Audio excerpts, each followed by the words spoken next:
Caitlin, हम 1 घंटे के भीतर किंग्स लैंडिंग पर पहुंच जाएंगे। केटलिन रेलिंग से दूर हो गई और खुद को मुस्कुराने पर मजबूर किया। आपके नाविकों ने हमारे लिए अच्छा काम किया है, कप्तान। उनमें से हर एक को मेरी कृतज्ञता के प्रतीक के रूप में एक चांदी का हिरण मिलेगा। कैप्टन मोरियो टोमेटिस ने उसे आधा झुककर प्रणाम किया। आप बहुत उदार हैं, लेडी स्टॉक।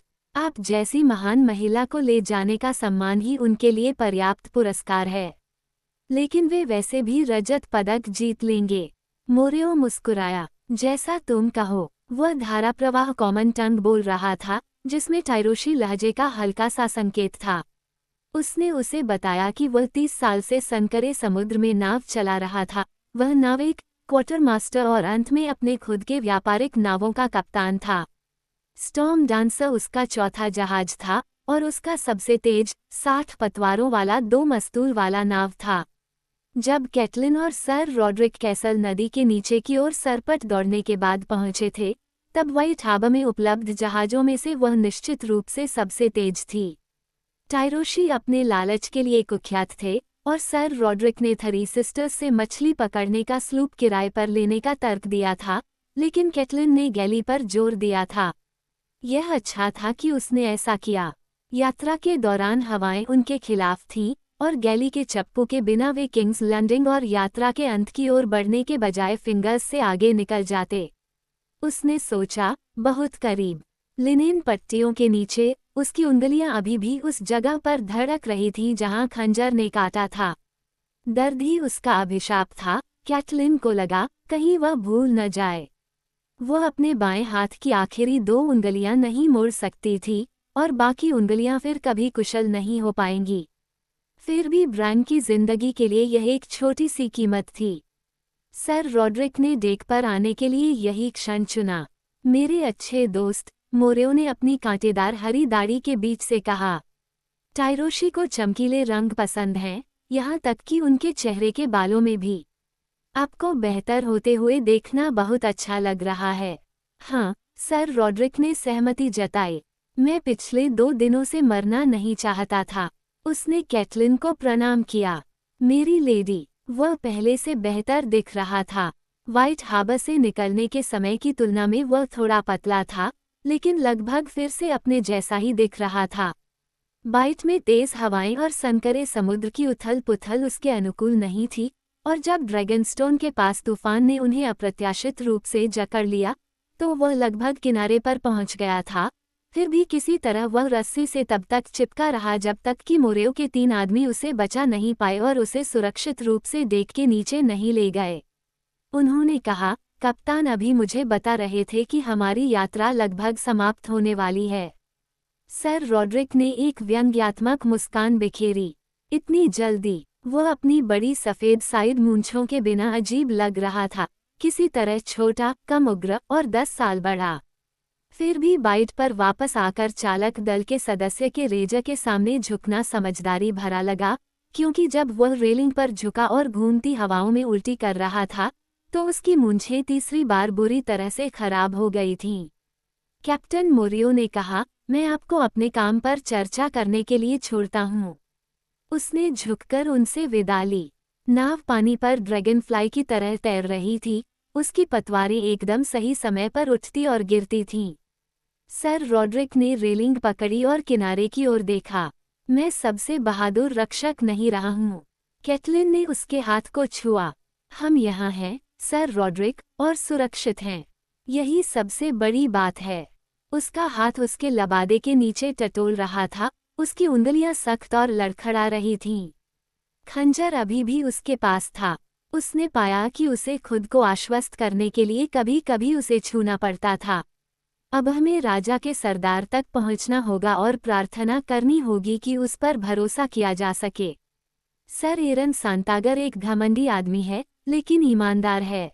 सर रॉड्रिक का हाथ उसके चेहरे पर गया और उसने अपनी मूंछों को सहलाया और एक बार फिर पाया कि वे गायब हो गई थीं। वह हैरान था। वह ब्लेड को जानता हो सकता है, हाँ, लेकिन मेरी महिला, जिस क्षण हम किनारे पर जाते हैं, हम खतरे में होते हैं। और दरबार में ऐसे लोग हैं जो तुम्हें देखते ही पहचान लेंगे। कैटलिन का मुंह कस गया। लिटिल फिंगर, उसने बड़बड़ाते हुए कहा। उसका चेहरा उसके सामने तैर गया, एक लड़के का चेहरा, हालांकि वह अब लड़का नहीं था। उसके पिता की कई साल पहले मृत्यु हो गई थी, इसलिए वह अब लॉर्ड बेलिश था, फिर भी वे उसे लिटिल फिंगर कहते थे। उसके भाई एडम्यूर ने उसे यह नाम बहुत पहले रिवरन में दिया था। उसके परिवार की मामूली संपत्ति फिंगर्स में सबसे छोटी थी, और पीटर अपनी उम्र के हिसाब से दुबला और छोटा था। सर रॉड्रिक ने अपना गला साफ किया। लॉर्ड बेलिश एक बार विनम्र शब्द की तलाश में उसका विचार अनिश्चितता से रुक गया। कैटलिन बहुत नाजुक थी। वह मेरे पिता का वार्ड था। हम रिवरन में एक साथ बड़े हुए। मैं उसे भाई की तरह मानती थी, लेकिन मेरे लिए उसकी भावनाएं भाई से भी बढ़कर थीं। जब ये घोषणा की गई कि मैं ब्रैंडन स्टॉक से शादी करने वाली हूँ, तो पीटर ने मेरे हाथ के अधिकार के लिए चुनौती दी। यह पागलपन था। ब्रैंडन 20 साल का था, पीटर मुश्किल से 15 साल का। मुझे ब्रैंडन से पीटर की जान बख्शने की भीख मांगनी पड़ी। उसने उसे एक निशान के साथ छोड़ दिया। उसके बाद मेरे पिता ने उसे दूर भेज दिया। मैंने तब से उसे नहीं देखा। उसने अपना चेहरा स्प्रे की ओर उठाया, जैसे कि तेज हवा यादों को उड़ा सकती हो। ब्रेंडन के मारे जाने के बाद उसने रिवरन में मुझे पत्र लिखा था, लेकिन मैंने पत्र को बिना पढ़े ही जला दिया। तब तक मैं जान गई थी कि नेड अपने भाई की जगह मुझसे शादी करेगा। सर रॉड्रिक की उंगलियां फिर से अस्तित्वहीन मूंछों की तलाश में लड़खड़ाने लगीं। लिटिल फिंगर अब छोटी परिषद में बैठता है। कैटलिन ने कहा, मुझे पता था कि वह ऊंचा उठेगा। वह हमेशा से ही होशियार था, बचपन से ही, लेकिन होशियार होना एक बात है और बुद्धिमान होना दूसरी बात। मुझे आश्चर्य है कि वर्षों ने उसके साथ क्या किया है। ऊपर दूर की आंखों से रस्सियों से आवाज आ रही थी। कैप्टन मोरेओ डेक पर चढ़ते हुए आए, आदेश दे रहे थे, और सब कुछ ठीक चल रहा था। उनके चारों ओर स्टॉर्म डांसर ने तीव्र गतिविधि शुरू कर दी, क्योंकि किंग्स लैंडिंग अपनी 3 ऊंची पहाड़ियों के ऊपर से दिखाई देने लगी। कैटलिन को पता था कि 300 साल पहले उन ऊंचाइयों पर जंगल थे, और ब्लैकवाटर रश के उत्तरी तट पर केवल मुट्ठी भर मछुआरे रहते थे, जहां वह गहरी, तेज नदी समुद्र में बहती थी। तब एगोन द कॉन्करर ड्रैगनस्टोन से रवाना हुआ था। यहीं पर उसकी सेना ने तट पर कदम रखा था, और वहां सबसे ऊंची पहाड़ी पर उसने लकड़ी और मिट्टी से अपना पहला कच्चा गढ़ बनाया था। अब शहर ने तट को कवर कर लिया था जहां तक कैटलिन देख सकती थी। हवेली, कुंजियां और अन्न भंडार, ईंट के गोदाम और लकड़ी के सराय और व्यापारियों के स्टॉल, शराबा खाने और कब्रिस्तान और वेश्यालय, सब एक दूसरे के ऊपर ढेर हो गए थे। वो इस दूरी से भी मछली बाजार का शोर सुन सकती थी। इमारतों के बीच पेड़ों से घिरी चौड़ी सड़कें, टेढ़ी मेढ़ी गलियां और इतनी संकरी गलियां थीं कि 2 आदमी एक साथ नहीं चल सकते थे। विसेनिया की पहाड़ी पर बेलोर के ग्रेट सैप्ट ने अपने 7 क्रिस्टल टावरों के साथ ताज पहनाया था। शहर के उस पार रेनिस की पहाड़ी पर ड्रैगनपिट की काली पड़ चुकी दीवारें खड़ी थीं। इसका विशाल गुंबद खंडहर में ढह रहा था। इसके कांसे के दरवाजे अब 1 सदी से बंद हैं। बहनों की गली उनके बीच से होकर गुजरती थी, तीर की तरह सीधी। शहर की दीवारें दूर दूर तक ऊंची और मजबूत दिखाई देती थीं। तट के किनारे सैकड़ों घाट थे और बंदरगाह जहाजों से भरा हुआ था। गहरे पानी में मछली पकड़ने वाली नावें और नदी के किनारे चलने वाले लोग आते जाते थे।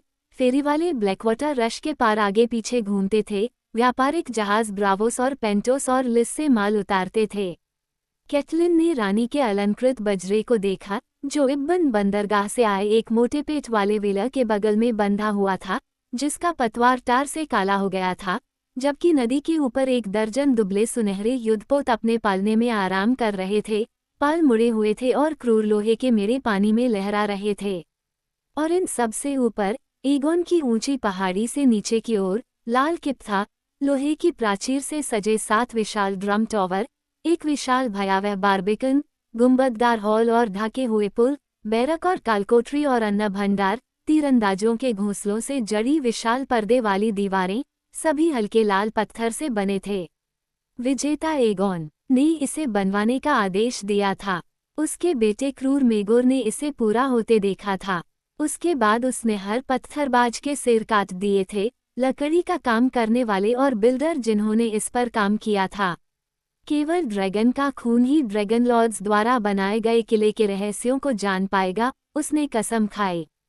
फिर भी अब इसके प्राचीर से लहराने वाले झंडे काले नहीं, बल्कि सुनहरे थे, और जहां कभी 3 मुंह वाला ड्रैगन आग उगलता था, अब वहां हाउस बैराथियन का मुकुटधारी हिरन नाच रहा था। समर आइल्स से एक ऊंचे मस्तूल वाला हंस जहाज बंदरगाह से निकल रहा था, जिसके सफेद पाल हवा से बड़े हो गए थे। स्टॉर्म डांसर उसके आगे निकल गया और किनारे की ओर तेजी से बढ़ रहा था। मेरी रानी, सर रोड्रिक ने कहा, मैंने सोचा है कि बिस्तर पर लेटे लेटे ही मुझे क्या करना चाहिए। आपको महल में प्रवेश नहीं करना चाहिए। मैं आपकी जगह जाऊंगा और सर एरन को किसी सुरक्षित स्थान पर आपके पास ले आऊंगा। जब नाव घाट के पास पहुंची तो उसने बूढ़े शूरवीर का अध्ययन किया। मोरियो मुक्त शहरों के अश्लील वेलेरियन में चिल्ला रहा था, तुम भी उतने ही जोखिम में होगे जितने मैं। सर रॉड्रिक मुस्कुराए, मुझे नहीं लगता। मैंने पहले पानी में अपना प्रतिबिंब देखा और मुश्किल से खुद को पहचाना। मेरी माँ आखिरी व्यक्ति थी जिन्होंने मुझे बिना मूंछ के देखा था, और वह 40 साल पहले मर चुकी हैं। मुझे लगता है कि मैं काफी सुरक्षित हूँ, मेरी महिला। मोरियो ने जोर से आदेश दिया। एक के बाद एक 60 चप्पू नदी से उठे, फिर पीछे की ओर मुड़े और पानी में वापस चले गए। नाव धीमी हो गई। एक और चिल्लाहट। चप्पू पतवार के अंदर वापस खिसक गए। जैसे ही वे गोदी से टकराए, टाइरोशी नाविक उन्हें बांधने के लिए नीचे कूद पड़े। मोरियो मुस्कुराते हुए तेजी से ऊपर आए। किंग्स लैंडिंग, मेरी महिला, जैसा कि आपने आदेश दिया था, और कभी भी किसी जहाज ने इतनी तेज या सुरक्षित यात्रा नहीं की। क्या आपको अपना सामान महल तक ले जाने के लिए सहायता की आवश्यकता होगी? हम महल में नहीं जाएंगे। शायद आप कोई सराय सुझाएं, कोई साफ और आरामदायक जगह जो नदी से ज्यादा दूर न हो। टाइरोशी ने अपनी कांटेदार हरी दाढ़ी को उंगलियों से छुआ। बस इतना ही। मुझे कई प्रतिष्ठानों के बारे में पता है जो आपकी ज़रूरतों के अनुकूल हो सकते हैं। लेकिन सबसे पहले, अगर मैं इतना साहसी हो सकता हूँ, तो भुगतान के दूसरे आधे हिस्से का मामला है जिस पर हम सहमत हुए थे। और बेशक अतिरिक्त चांदी जो आपने इतनी कृपा करके वादा किया था। मुझे लगता है कि यह 60 हिरण थे। नाविकों के लिए, कैटलिन ने उसे याद दिलाया। हाँ, बिल्कुल, मोरियो ने कहा। हालांकि शायद मुझे इसे उनके लिए तब तक रखना चाहिए जब तक हम टाइरोश वापस नहीं लौट जाते। उनकी पत्नियों और बच्चों की खातिर।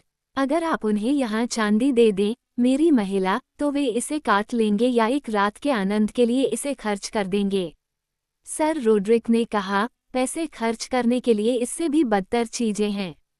सर्दी आ रही है, कैटलिन ने कहा, एक आदमी को अपने फैसले खुद लेने चाहिए। उन्होंने चांदी कमाई है, वे इसे कैसे खर्च करते हैं, यह मेरी चिंता का विषय नहीं है। जैसा आप कहें, मेरी महिला, मोरियो ने झुककर और मुस्कुराते हुए उत्तर दिया। बस सुनिश्चित करने के लिए, कैटलिन ने नाविकों को खुद भुगतान किया, प्रत्येक व्यक्ति को एक हिरन, और उन 2 लोगों को एक तांबा दिया, जिन्होंने अपनी छाती को विसिनिया की पहाड़ी से आधे रास्ते तक उस सराय तक पहुंचाया, जिसे मोरियो ने सुझाया था। ये ही लैली पर एक पुरानी जगह थी। इसकी मालिक महिला एक खट्टी मीठी बुढ़िया थी, जिसकी आंखें इधर उधर घूमती रहती थीं, जो उन्हें संदिग्ध रूप से देखती थी और कैटलिन द्वारा दिए गए सिक्के को काटती थी, ताकि यह सुनिश्चित हो सके कि यह असली है। हालांकि, उसके कमरे बड़े और हवादार थे, और मोरियो ने कसम खाई थी कि उसका मछली स्टू सभी 7 राज्यों में सबसे स्वादिष्ट था। सबसे अच्छी बात यह थी कि उसे उनके नामों में कोई दिलचस्पी नहीं थी।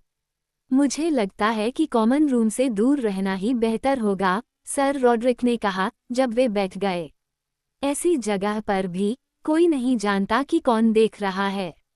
उसने एक काले रंग के लबादे के नीचे रिंगमेल, खंजर और लंबी तलवार पहनी हुई थी, जिस पर एक हुड था जिसे वह अपने सिर के ऊपर खींच सकता था। मैं रात होने से पहले सर एरन के साथ वापस आ जाऊंगा, उसने वादा किया। अब आराम करो, मेरी महिला। कैटलिन थक गई थी। यात्रा लंबी और थकाऊ थी, और वह अब उतनी जवान नहीं रही जितनी पहले हुआ करती थी। उसकी खिड़कियां गली और छतों पर खुलती थीं, जहां से ब्लैकवाटर का नज़ारा दिखाई देता था। उसने सर रॉड्रिक को व्यस्त सड़कों पर तेजी से चलते हुए देखा, जब तक कि वह भीड़ में खो नहीं गया। फिर उसने उसकी सलाह मानने का फैसला किया। बिस्तर पर पंखों की जगह पुआल भरा हुआ था, लेकिन उसे सोने में कोई परेशानी नहीं हुई। वह अपने दरवाजे पर दस्तक से जाग गई। कैटलिन अचानक उठ बैठी। खिड़की के बाहर किंग्स लैंडिंग की छतें डूबते सूरज की रोशनी में लाल हो रही थीं। वह अपनी अपेक्षा से ज्यादा देर तक सो चुकी थी। एक मुट्ठी ने फिर से उसके दरवाजे पर जोरदार प्रहार किया और एक आवाज ने पुकारा, राजा के नाम पर, दरवाजा खोलो। 1 मिनट, उसने पुकारा। उसने खुद को अपने लबादे में लपेट लिया। खंजर बेडसाइड टेबल पर था। उसने भारी लकड़ी के दरवाजे को खोलने से पहले उसे झपट लिया। कमरे में घुसने वाले लोगों ने सिटी वॉच के काले रिंगमेल और सुनहरे लबादे पहने हुए थे। उनके नेता ने उसके हाथ में खंजर देखकर मुस्कुराया और कहा, इसकी कोई जरूरत नहीं है, मैडम। हम आपको महल तक ले जाएंगे। किसके अधिकार से? उसने कहा। उसने उसे एक रिबन दिखाया। कैटलिन को लगा कि उसकी सांस उसके गले में अटक गई है। सील एक मॉकिंगबर्ड थी, ग्रे मोम में। पीटर, उसने कहा, इतनी जल्दी? सर रॉड्रिक को कुछ हुआ होगा। उसने हेड गार्डमैन की तरफ देखा। क्या तुम जानते हो मैं कौन हूँ? नहीं, मैडम, उसने कहा। मॉलर्ड लिटिलफिंगर ने सिर्फ आपको उसके पास लाने के लिए कहा था और देखना था कि आपके साथ कोई बुरा व्यवहार तो नहीं किया गया है। कैटलिन ने सिर हिलाया। जब तक मैं कपड़े पहनती हूँ, तुम बाहर इंतजार कर सकते हो। उसने अपने हाथों को बेसिन में धोया और उन्हें साफ लिनन में लपेट लिया। उसकी उंगलियां मोटी और अजीब थीं क्योंकि वह अपनी चोली को बांधने और अपनी गर्दन के चारों ओर एक नीरस भूरे रंग का लबादा बांधने के लिए संघर्ष कर रही थी। लिटिलफिंगर को कैसे पता चल सकता था कि वह यहाँ थी? सर रॉड्रिक ने उसे कभी नहीं बताया होगा।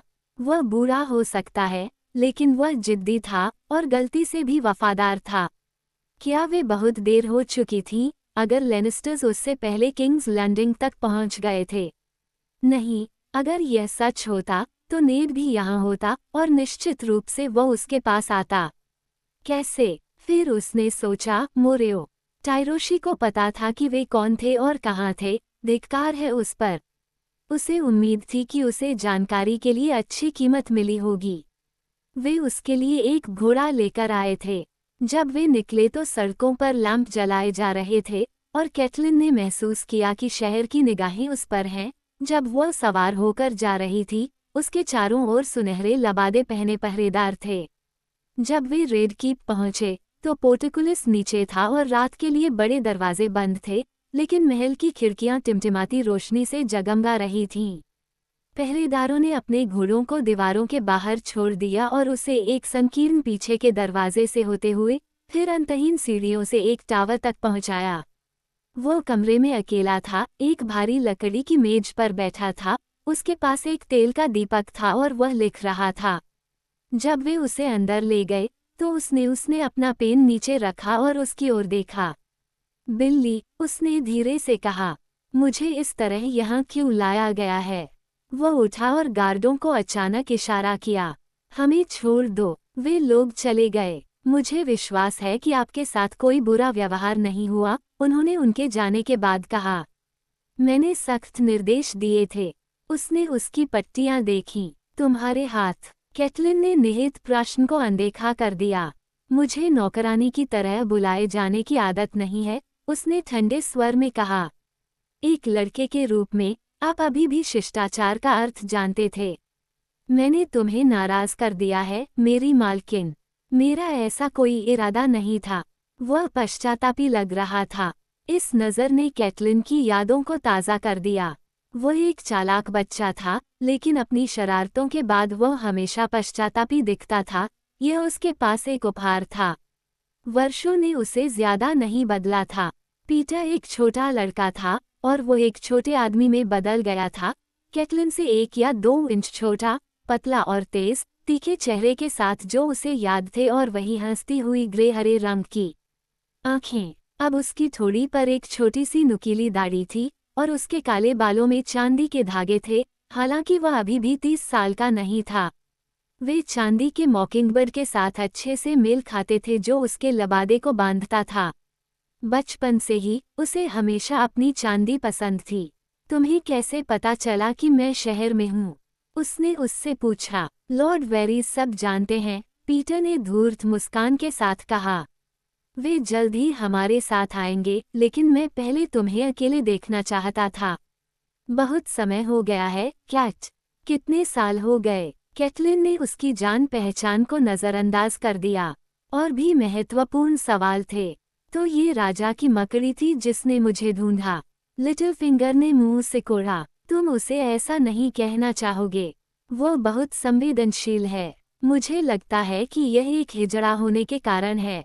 इस शहर में कुछ भी ऐसा नहीं होता जो वेरीज को पता हो। कई बार तो उसे घटना से पहले ही पता चल जाता है। उसके मुखबिर हर जगह हैं। वो उन्हें अपने छोटे छोटे पक्षियों के नाम से पुकारता है।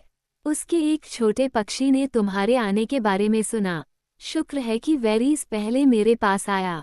आप क्यों? उसने कंधे उचका दिए। मैं क्यों नहीं, मैं सिक्कों का स्वामी हूँ, राजा का अपना सलाहकार हूँ। सेल्मी और लॉर्ड रेनली रॉबर्ट से मिलने के लिए उत्तर की ओर चले गए और लॉर्ड स्टैनिस ड्रैगनस्टोन चले गए, केवल मास्टर पाइसिले को छोड़कर। और मैं स्पष्ट पसंद था। मैं हमेशा आपकी बहन लिसा का दोस्त था। वेरीज को ये पता है? क्या वेरीज को इसके बारे में पता है? लॉर्ड वेरीज सब कुछ जानते हैं। उन्होंने एक भान उठाए। तुम यहाँ क्यों हो? सिवाय इसके कि तुम यहाँ क्यों हो? उन्होंने कहा। एक पत्नी को अपने पति के लिए तरसने की अनुमति है, और अगर एक माँ को अपनी बेटियों की निकटता की आवश्यकता हो तो कौन उसे मना कर सकता है? लिटिल फिंगर हंसा। ओह, बहुत बढ़िया मेरी महिला, लेकिन कृपया मुझसे यह उम्मीद न करें कि मैं इस पर विश्वास करूंगा। मैं आपको बहुत अच्छी तरह से जानता हूँ। टुली के शब्द फिर क्या थे? उसका गला सूख गया था। परिवार, कर्तव्य, सम्मान, उसने कठोरता से कहा। वो उसे बहुत अच्छी तरह से जानता था। परिवार, कर्तव्य, सम्मान, उसने दोहराया। इन सभी के लिए आपको विंटरफेल में रहना था, जहां हमारे हाथ ने आपको छोड़ा था। नहीं, मेरी महिला, कुछ हुआ है। आपकी यह अचानक यात्रा एक निश्चित तात्कालिकता को दर्शाती है। मैं आपसे विनती करता हूँ, मुझे मदद करने दें। पुराने प्यारे दोस्तों को एक दूसरे पर भरोसा करने में कभी संकोच नहीं करना चाहिए। दरवाजे पर एक हल्की दस्तक हुई। अंदर आओ, लिटिल फिंगर ने पुकारा। जिस आदमी ने दरवाजे से कदम रखा वह मोटा, सुगंधित, पाउडर लगा हुआ और अंडे की तरह बाल रहित था। उसने बैंगनी रेशम के ढीले गाउन के ऊपर बुने हुए सोने के धागे की बनियान पहनी हुई थी और उसके पैरों में मुलायम मखमल की नुकीली चप्पलें थीं। लेडी स्टॉक, उसने उसके दोनों हाथों को अपने हाथों में लेते हुए कहा, इतने सालों के बाद तुम्हें फिर से देखना बहुत खुशी की बात है। उसका शरीर नर्म और नम था और उसकी सांसों से बकाइन की खुशबू आ रही थी। ओह, तुम्हारे बेचारे हाथ, क्या तुमने खुद को जला लिया है, प्यारी महिला? उंगलियां इतनी नाजुक हैं। हमारे अच्छे मास्टर पाइसिले एक शानदार मरहम बनाते हैं। क्या मैं एक जार मंगवाऊं? कैटलिन ने अपनी उंगलियां उसकी मुट्ठी से खिसका लीं। मैं आपका धन्यवाद करती हूँ, मेरे स्वामी, लेकिन मेरे अपने मास्टर लुविन ने पहले ही मेरे दर्द का ख्याल रख लिया है। वारिस ने अपना सिर हिलाया। मुझे आपके बेटे के बारे में सुनकर बहुत दुख हुआ, और वह भी इतना छोटा। देवता बहुत क्रूर हैं, इस पर हम सहमत हैं, लॉर्ड वेरीज, उसने कहा। यह उपाधि एक शिष्टाचार थी जो उसे परिषद के सदस्य के रूप में दी जानी चाहिए थी। वेरीज केवल मकड़ी के जाले का स्वामी था, केवल अपने कानाफूसी करने वालों का स्वामी था। हिजड़े ने अपने कोमल हाथ फैलाए। मुझे आशा है कि इससे भी अधिक, प्यारी महिला। मैं आपके पति, हमारे नए हाथ, के लिए बहुत सम्मान करता हूँ, और मैं जानता हूँ कि हम दोनों ही राजा रॉबर्ट से प्यार करते हैं। हाँ, उसे मजबूरन कहना पड़ा। एक निश्चितता के लिए, हमारे रॉबर्ट जितना प्रिय कोई राजा कभी नहीं रहा। लिटिल फिंगर ने चुटकी ली। वह धूर्तता से मुस्कुराया। कम से कम लॉर्ड वेरीज की सुनवाई में तो। अच्छी महिला, वेरीज ने बड़ी चिंता के साथ कहा। फ्री सिटीज में ऐसे लोग हैं जिनके पास चमत्कारिक उपचार शक्तियां हैं। सिर्फ एक शब्द कहो, और मैं तुम्हारे प्यारे ब्रांड के लिए एक भेज दूंगा। मास्टर लुविन ब्रांड के लिए वह सब कर रहे हैं जो किया जा सकता है, उसने उससे कहा। वह ब्रांड के बारे में बात नहीं करेगी, न ही यहाँ, न ही इन लोगों के साथ। वह लिटिल फिंगर पर बहुत कम भरोसा करती थी और वेरीज पर बिल्कुल भी नहीं। वह उन्हें अपना दुख नहीं दिखाने देगी। लॉर्ड बेलिश ने मुझसे कहा है कि मुझे यहाँ लाने के लिए आपको धन्यवाद देना चाहिए।